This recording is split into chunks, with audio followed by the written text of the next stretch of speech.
في السعودية من دون شك ديربي الاتحاد والأهلي اليوم وهذا المولد، وهكذا هي تعليمات فابيو كاريلي في عرضية أمامية الآن وخطيرة لمصلحة الأهلي، لكن أعتقد أن الجماهير الاتحادية عندها تفاؤل كبير في الديربي، وبالتالي ينجح رومارينيو من كرة الجهة اليمنى والعرضية حاضرة وحجازي الملعب ربما إلى ركلة زاوية.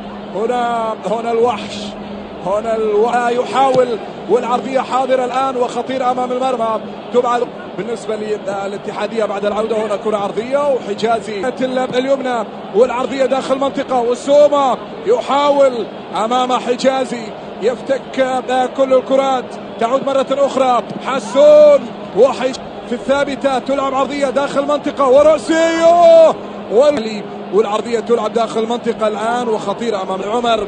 تصل الكرة الآن عرضية خطيرة أمام المرمى وحجازي، ثم حسون على اليمين عرضية خطيرة وحجاز. المباراة الثانية الآن والاتحاد أصبح على يمين السادة المشاهدين الكرام.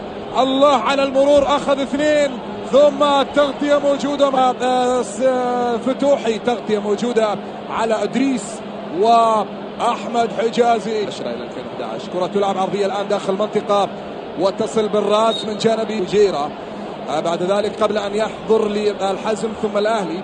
ومباراة كرة من جانب فتوحي الآن، تصويبة أمامية وخطيرة أمام المرمى من خلال ما نشاهد في هذه اللقطة.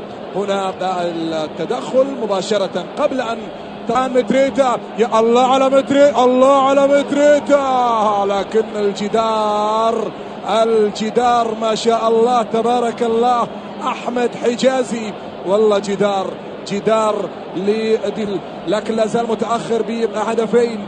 حجازي يبعد الكرة، تعود مرة أخرى، يبعد الكرة بالرأس، تصل في أكثر من مرة، الرأسية الآن والعرضية خطيرة، لا زال يبحث ولا زال يحاول، والعرضية حاضرة الآن.